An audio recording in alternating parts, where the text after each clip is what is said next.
It is ridiculous that you have been with someone for 15 years and have 2 kids and are not married. That is ridiculous. That's shameful. You should be ashamed of yourself. All right, the recount has this viral video from a town hall in Jonesborough, Tennessee, where a woman claims that she was the victim of Christian extremism at her OBGYN, which you gotta watch out for that Christian extremism.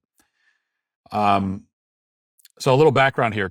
Tennessee recently passed a bill called the Medical Ethics Defense Act, and the point of the legislation is to protect medical providers from being forced to be involved in or administer procedures that contradict their religious and their moral beliefs. Namely, most obviously, this is about making sure that medical providers aren't forced against their will to participate in abortions or quote-unquote gender-affirming care or that sort of thing. That's why you need the legislation. Well, this woman says that she has fallen victim to this legislation. And this is it's kind of like when these kinds of bills are proposed or when they're passed, the left will talk about all these wild sort of worst case scenarios that might occur if we allow people to have this kind of freedom. And then what do you know? This woman comes along and says that she had one of those worst case scenario type things happen to her. This has been picked up by multiple media outlets, all reporting it uncritically, of course, as though it's a verified fact, even though it isn't. There's nothing verified here at all. But anyway, here's what she had to say. Listen. I just found out that I'm pregnant again. I've been with my partner for about 15 years, though we're not married. I just had my first visit, and that provider told me that thanks to that act, they were not comfortable treating me because I am an unwed mother, and that goes against their Christian values.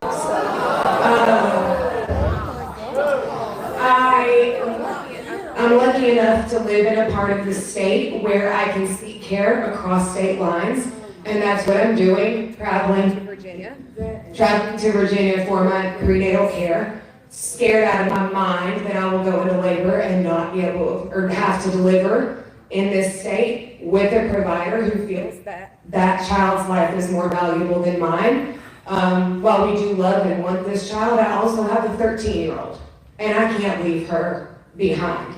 I call Marsha's office twice a day. Woo-hoo. I'm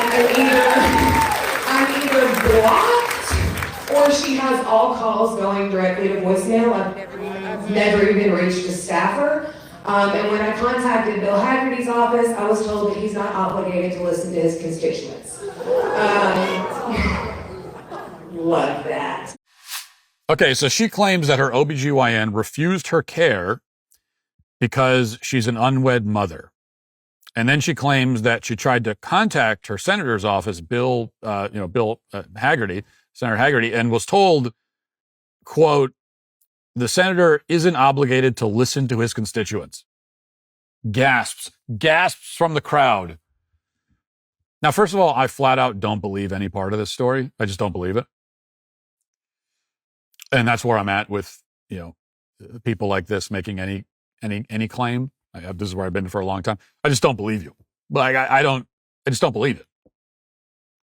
Well, how could you say that's, I don't believe anything you say. I think you're a liar. I think you're a pathological liar. I think if you're a left-wing activist, you're a pathological liar. I think you lie about everything. I don't trust anything you say. Anything you tell me about something that happened in your personal life, especially something that conveniently helps to prove some sort of point that you want to make, I just don't believe it. And I don't even care what it is. I don't care if you told me that you had, a toast for breakfast this morning. I just don't believe it. I'm going to assume you're lying about that. I don't believe anything you say ever about anything. So I will just flat out to your face say, yeah, I think you're a liar. I think you're full of crap. I think you're lying. And so that's the problem here. I just don't believe it. Starting at the end and working backwards, I guarantee that Senator Haggerty's office did not say to her when she called, oh, well, he's not obligated to listen to his constituents, you peon. He doesn't have to listen to the likes of you.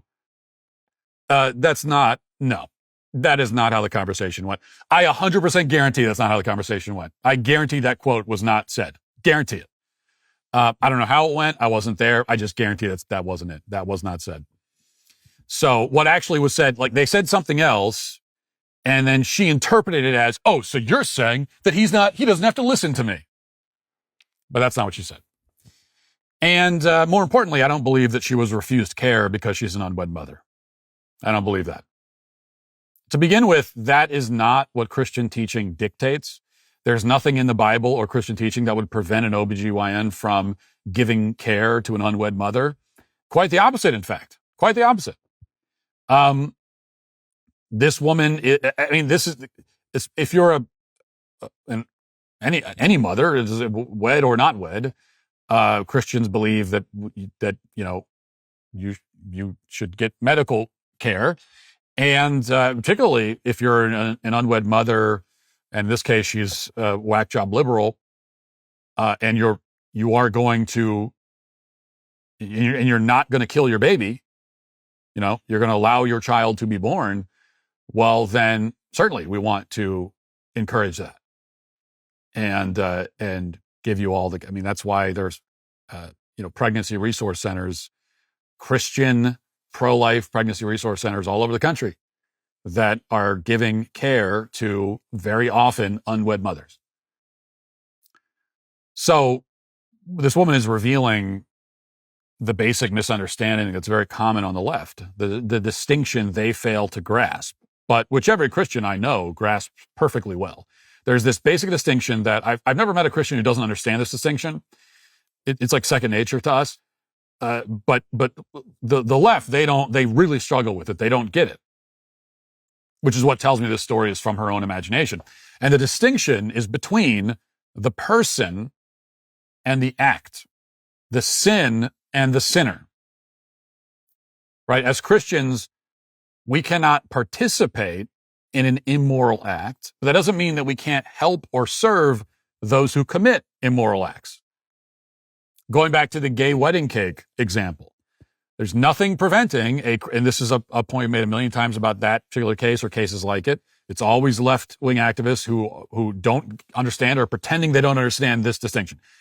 There's nothing preventing a Christian baker from selling cupcakes or muffins or even a cake or any kind of baked good or anything else to a gay couple.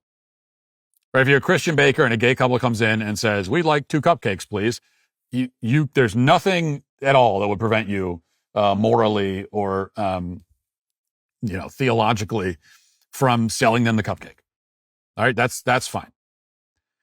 But if you want me to bake a cake specifically for an event celebrating a gay wedding, a gay quote unquote wedding, well, now you're asking me to participate in the event. And I can't do that.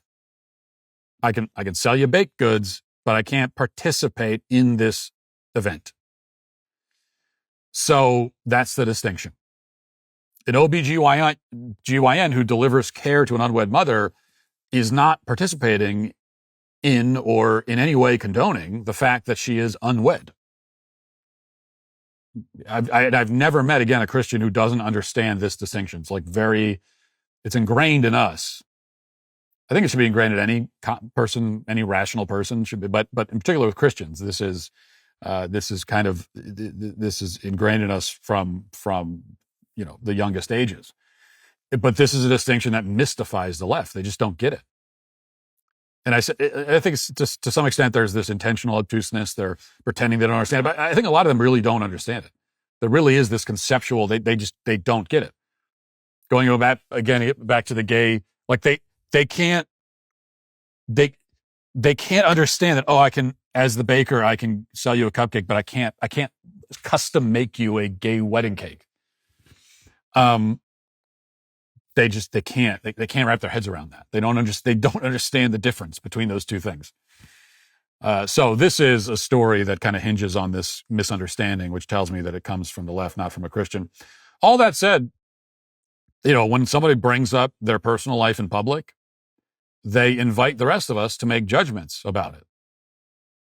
If you bring up your personal life in public, you talk about your personal life, then I am free to form an opinion about that fact, because any fact that you bring to my attention, I can form an opinion about. That's my right as an American. It's also unavoidable. It's natural. I'm a human being. I have a mind. I can't help but form opinions. I can't help but having a perspective on anything I'm aware of. right? As a conscious human being. So if you don't want other people to have opinions about your personal life, then don't tell them about it. The moment you tell them any detail about your personal life, they're going to have an opinion about it. And if you're presenting that opinion, this fact about yourself publicly, then not only does everyone else have an opinion about it now because you told them, but it's perfectly reasonable for them, and they certainly have every right to say that opinion publicly about your personal life. And so I will speak about this woman. I don't know her name, but whoever she is, I'm going to speak about your personal life.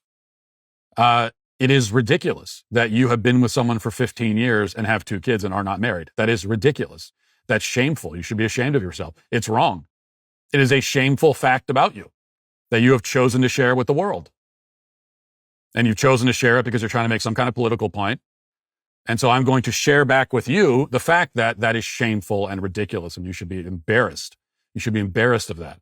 That is unfair to your children, among other things.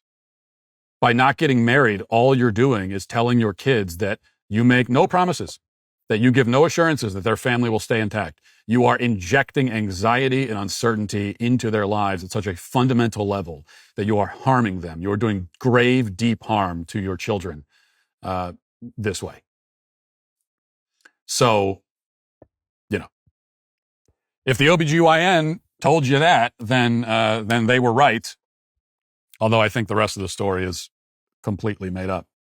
If you'd like to see what else I have to say, you can access my full show by going to dailywire.com or by going to the Matt Walsh Show Twitter page. Hope to see you there. Godspeed.